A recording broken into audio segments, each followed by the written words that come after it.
बांग्लादेश में कई सारे शक्तिपीठ हैं। उनमें से प्रमुख 3 शक्तिपीठ है। एक आपका सिलेट का श्रीहट्टा, दूसरा जयंतीपुर है और तीसरा ढाकेश्वरी ढाका। तो मैंने कहा कि ढाकेश्वरी ढाका क्योंकि वहाँ का राष्ट्रीय मंदिर के हिसाब से भी उसकी डिक्लेरेशन शेख हसीना जी ने की थी, तो बांग्लादेश का राष्ट्रीय मंदिर है और ढाकेश्वरी का बहुत बहुत अहमियत है और बहुत महत्वपूर्ण है वहाँ के लोगों के लिए और सनातनियों के लिए और पूरे दुनिया में प्रसिद्ध शक्तिपीठों में से है। ढाकेश्वरी से ही ढाका नाम हुआ है। उसके साथ साथ बांग्लादेश के भाई बंधुओं को भी और जो लोग सनातन धर्म को मानते हैं या फिर जो बौद्ध धर्म को मानते हैं, जो ईसाई धर्म को मानते हैं, उनको भी ये मैसेज देना आवश्यक था कि भारत आपके साथ खड़ा है। मैं माननीय प्रधानमंत्री जी नरेंद्र मोदी जी का जो सपना है विकसित भारत को लेके, उसको लेके मैं बहुत ज़्यादा प्रभावित हूँ और मैं खुद समझता हूँ और मैं मानता हूँ और दावे के साथ मैं कह सकता हूँ एज एन इंटरनेशनल एक्सपर्ट के नाते, एज अ इकोनॉमिस्ट के नाते, कि विकसित भारत बिल्कुल संभव है। आज अगर देखेंगे तो अंतर्राष्ट्रीय पटल पे भारत तीसरे पैदान पे है। थर्ड पावरफुल कंट्री में से है भारत। अब हाल फिलहाल तीसरे नंबर पे आ गया है भारत। मैं दावे के साथ कह सकता हूं कि 2035 तक भारत दूसरे पैदान पे आ जाएगी और 2045 तक भारत प्रथम स्थान हासिल कर लेगा। नमस्कार, मैं डॉक्टर शुभ्र कमल दत्ता, एक well known international conservative expert हूँ। मैं दिल्ली से यहाँ पे मुख्य अतिथि के नाते IISM धनबाद पे आया हूँ नवरात्रि के दौरान, दुर्गा पूजा के दौरान माता रानी का मंदिर का उद्घाटन करने और मूर्ति का उद्घाटन करने। आपके चैनल के माध्यम से हर किसी को शुभकामनाएं और हर किसी को बहुत बहुत बधाई नवरात्रि और दुर्गा पूजा के लिए। अब जो आपका सवाल था ढाकेश्वरी मंदिर को लेके कि किस वजह से ढाकेश्वरी मंदिर का ये उद्घोष किया गया है। मैं यहाँ पे आपके 3 महीने पहले, दो ढाई महीने पहले मैं धनबाद पे आया था। विकसित भारत के ऊपर एक विशाल सम्मेलन हुआ था यहाँ। उस विकसित भारत के सम्मेलन को एड्रेस करने के लिए मैं यहाँ IIT धनबाद पे आया हुआ था। तो उस समय बांग्लादेश का ये प्रॉब्लम शुरू हो गया था और शेख हसीना जी पलायन करके भारत आए थे। तो यहाँ पे तमाम जितने सारे दुर्गा पूजा कमेटी के जो लोग हैं, उन लोगों ने मुझे उस समय पूछा कि दादा ज़रा बताइए कि इस बार पंडाल का थीम क्या हो या फिर पंडाल का रूपरेखा क्या हो, तो उस पे अगर आप कुछ सजेशन दे सकते हैं। तो मैंने फिर कहा कि देखो, हिंदुओं के ऊपर बांग्लादेश में ऑलरेडी अत्याचार शुरू हो चुका है, रक्तपात मचा हुआ है। क्यों ना हम लोग ये जो 91 शक्तिपीठ है जो भारत महाद्वीप में हैं, अलग अलग जगहों पे, पाकिस्तान पे है शक्तिपीठ, नेपाल पे है, तिब्बत पे है, श्रीलंका पे है, उसी तरह से बांग्लादेश में भी है। बांग्लादेश में कई सारे शक्तिपीठ हैं। उनमें से प्रमुख 3 शक्तिपीठ है। एक आपका सिलेट का श्रीहट्टा, दूसरा जयंतीपुर है और तीसरा ढाकेश्वरी ढाका। तो मैंने कहा कि ढाकेश्वरी ढाका क्योंकि वहाँ का राष्ट्रीय मंदिर के हिसाब से भी उसकी डिक्लेरेशन शेख हसीना जी ने की थी, तो बांग्लादेश का राष्ट्रीय मंदिर है और ढाकेश्वरी का बहुत बहुत अहमियत है और बहुत महत्वपूर्ण है वहाँ के लोगों के लिए और सनातनियों के लिए और पूरे दुनिया में प्रसिद्ध शक्तिपीठों में से है। जहाँ पे सती का जब दहन हुआ था और भोलेनाथ शिव जी जब तांडव कर रहे थे, प्रलय कर रहे थे, प्रलय तांडव, तो उस समय भगवान विष्णु ने जब अपना सुदर्शन चक्र चलाया था तो माँ सती के अलग अलग बॉडी के अलग अलग हिस्से भारत उपमहाद्वीप में अलग अलग जगह पे गिरा और वहाँ पे एक एक शक्तिपीठ की स्थापना हुई। तो उसी तरह से ढाकेश्वरी में माँ सती का जो मुकुट है, मुकुट का जो रतन है, वो वहाँ पे गिरा था और वहाँ पे ढाकेश्वरी का स्थापना हुआ। ढाकेश्वरी से ही ढाका नाम हुआ है।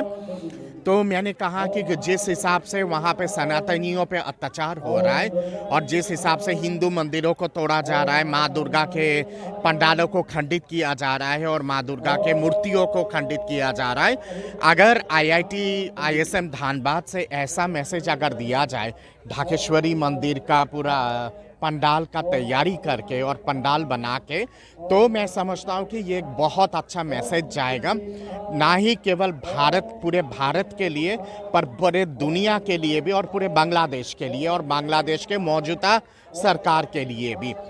देखिए, दुर्गा पूजा और नवरात्रि जो है वो शांति के प्रतीक है और इसलिए हम लोग दुर्गा स्तुति में माँ दुर्गा का ये भी वर्णन है कि या देवी सर्वभूतेषु शांति रूपे नमस्तिता, नमस्तस्वै नमस्तस्वै नमस्तस्वै नमो नमः। तो शांति के प्रतीक है देवी माँ, और क्योंकि शांति के प्रतीक है नवरात्रि, शांति का एक उत्सव है, तो बांग्लादेश में शांति आए और ये तमाम जितने सारे उग्रवादी संगठन हैं वो लोग कहीं ना कहीं पे इस चीज़ को समझे और शांति लाने के लिए सहयोग करें। तो उस पे और ख़ास करके अल्पसंख्यक हिंदुओं के ऊपर जो अत्याचार हो रहा है वो तत्काल रोके, उसके लिए आईआईटी धनबाद और आईएसएम धनबाद से ये मैसेज पहुंचाना था। और मैं समझता हूं कि जब एक प्रसिद्ध इंस्टीट्यूट इस तरह का पंडाल बनाता है ढाकेश्वरी मंदिर का, बांग्लादेश का एक प्रसिद्ध मंदिर का, तो वो मैसेज भी सही तरह से जाता है। तो उस चीज़ को ध्यान में रखते हुए फिर इस ढाकेश्वरी मंदिर का पंडाल का स्थापना यहाँ पे किया गया।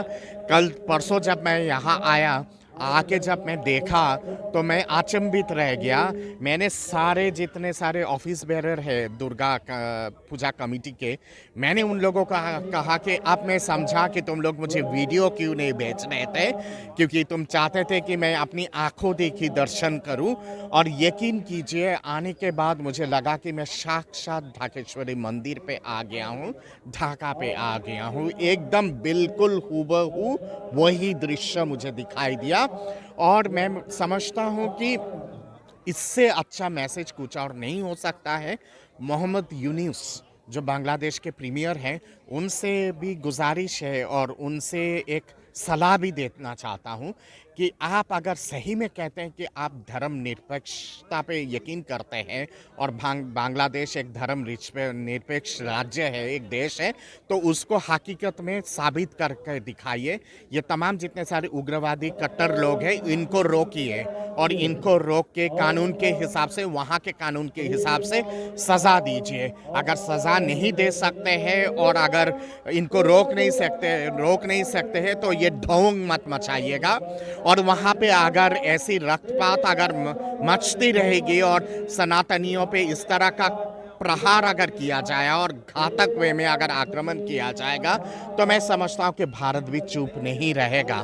भारत के तमाम सनातनी लोग जो लोग सनातन धर्म पे आस्था रखते हैं वो चुप नहीं रहेंगे। ये 140 करोड़ की देश है और मोहम्मद यूनुस जी आपको समझना चाहिए, 140 करोड़ के देश में अगर 100 करोड़ लोग अगर जागृत हो गए तो बांग्लादेश का क्या हो सकता है ये खुद आप कल्पना नहीं कर सकते। आप एक प्रखित बुद्धिजीवी इंसान हैं, आपको नोबेल प्राइज़ मिला हुआ है, तो मैं समझता हूँ कि आप हकीकत में दिखाइए कि आप सही में एक मजबूत प्रशासक भी है और सही में एक मजबूत एडमिनिस्ट्रेटर भी है, और रोकिए इन सब चीज़ों को। और उसके साथ साथ बांग्लादेश के भाई बंधुओं को भी, और जो लोग सनातन धर्म को मानते हैं या फिर जो बौद्ध धर्म को मानते हैं, जो ईसाई धर्म को मानते हैं, उनको भी ये मैसेज देना आवश्यक था कि भारत आपके साथ खड़ा है और भारत आपके साथ एकदम बिल्कुल मजबूती से खड़ा है। भारत के लोग आपके साथ खड़ा है। भारत के प्रख्यात जितने सारे इंस्टीट्यूट हैं, जो बुद्धिजीवी लोग हैं, बुद्धिजीवी वर्ग है, वो आपके साथ खड़ा है। और आप लोग डरिए मत और आप लोग अपने आप को अकेला महसूस मत कीजिएगा, क्योंकि एक चीज़ आप लोग भी जानते हैं कि देवी की तीसरी आँख जब खोलती है तो प्रलय होता है, और उस प्रलय में ये तमाम जितने सारे उग्रवादी महिषासुर और रक्तवीच और धूम्रलोचन और चंडमुंड है, ये सब का खात्मा 1 मिनट में हो जाएगा, 1 सेकंड नहीं लगेगा।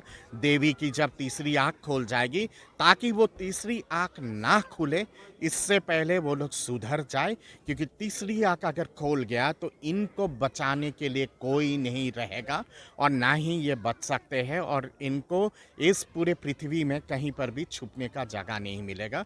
तो इसलिए मोहम्मद यूनुस जी इस चीज़ को समझिए और समझ के आप अपने देश में नियंत्रण लाइए और देश को संतुलित कीजिए, और जो बुनियादी प्रॉब्लम है उस देश की, बेरोज़गारी, महंगाई और तमाम चीज़ें, फ्लड वगैरह, ये प्राकृतिक आपदा वगैरह उन सब पे ध्यान दीजिए और सबको लेके चलने की कोशिश कीजिए, यही मैसेज है। अभी क्या मंदिरों की स्थिति है बांग्लादेश में? ढाकेश्वरी देवी मंदिर की बात बहुत सारे मंदिरों को ध्वस्त किया गया है बांग्लादेश में, बहुत सारे मंदिरों को खंडित किया गया है। जो छोटे छोटे मंदिर हैं, मेरे सूचना के हिसाब से खुलना में कई सारे मंदिरों को ध्वस्त किया गया है।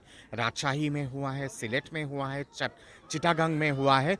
ढाकेश्वरी पे इसलिए हाथ नहीं लगाएंगे क्योंकि वो राष्ट्रीय मंदिर है बांग्लादेश का, और ढाकेश्वरी मंदिर पे हाथ लगाना मतलब पूरे दुनिया में हाहाकार मच जाएगा। फिर इनका जो आका है अमेरिका, वो भी इनको बचा नहीं पाएंगे। अगर ढाकेश्वरी की तरफ अगर ये लोग आंख उठा के देखेंगे भी, बहुत बार कोशिश की है, आक्रांताओं ने बहुत बार कोशिश किया है, इतिहास गवाह है। जिन जिन आक्रांताओं ने कोशिश किया था वो सब के सब ध्वस्त हुए थे।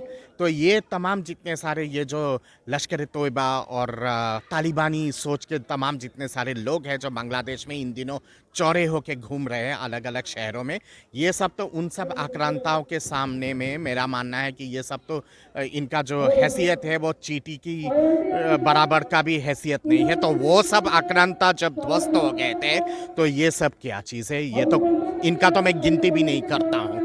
तो इसलिए मोहम्मद यूनिस जी को समझ लेना चाहिए ये चीज़, और मैं समझता हूँ कि अगर नहीं समझेंगे तो ये खुद अपने पैरों पे कुल्हाड़ी मारेंगे, अपने देश के पैरों पे कुल्हाड़ी मारेंगे, और फिर इनके देश को कोई बचा नहीं पाएगा। विकसित भारत के लिए भी आप कार्य कर रहे हैं, उसको लेकर क्या कुछ है आपके? विकसित भारत को लेकर बहुत सारी चीज़ें हैं, बहुत सारा योजनाएं हैं।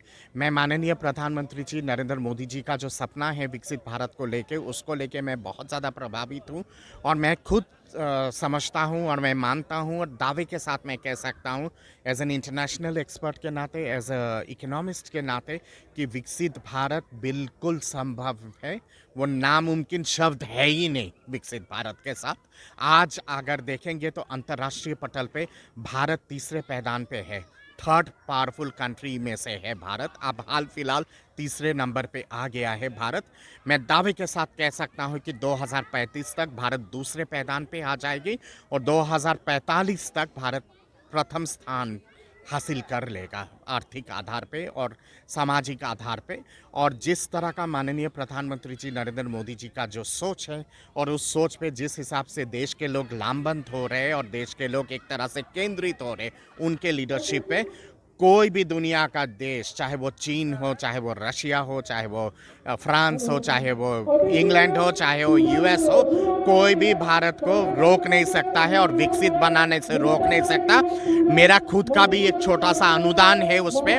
अभी हाल फिलहाल मैं आईआईटी गुवाहाटी से आया हूँ 2 दिन पहले ही। वहाँ पे एक विशाल सम्मेलन हुआ था, डेवलप्ड एशिया विकसित भारत मिशन 247। वो मेरा ही दिया हुआ कॉन्सेप्ट था। आईआईटी गुवाहाटी ने उसको बहुत अच्छे तरह से उसको लागू करके 3 दिन का सम्मेलन किए, और उस पे आपके भूटान से, नेपाल से, फिर थाईलैंड से, उसके साथ साथ मलेशिया से, इंडोनेशिया से बहुत सारे प्रतिनिधि आए थे। बहुत कामयाब सम्मेलन रहा वो।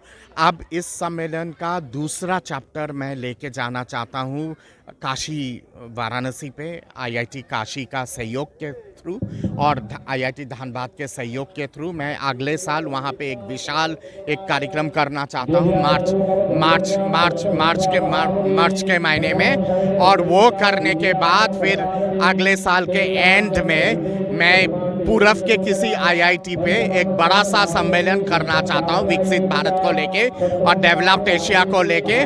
और फिर अब 2026 में मैं इसको इंडोनेशिया लेके जाना चाहता हूँ। इंडोनेशिया पे एक विशाल कार्यक्रम करना चाहता हूँ। इंडोनेशिया के बाद Malaysia, Thailand, Vietnam, Laos, Cambodia, Brunei, Philippines, इन सब पे एक एक करके कार्यक्रम करके फिर 2029 में भारत के राष्ट्रीय चुनाव से पहले, लोकसभा इलेक्शन से पहले, 2029 के 6 महीने, लोकसभा चुनाव के 6 महीने पहले दिल्ली में एक बहुत बड़ा सम्मेलन करना चाहता हूँ। वो या तो तालकोटरा स्टेडियम पे या तो फिर जवाहरलाल नेहरू स्टेडियम पे, और वो समापन समारोह होगा। उसको माननीय प्रधानमंत्री जी के माध्यम से उसका जय घोष करना चाहता हूँ। और उसके बाद फिर आगे के कार्यक्रम के बाद 29 के लोकसभा चुनाव के बाद आगे के कार्यक्रम के बारे में फिर सोचेंगे।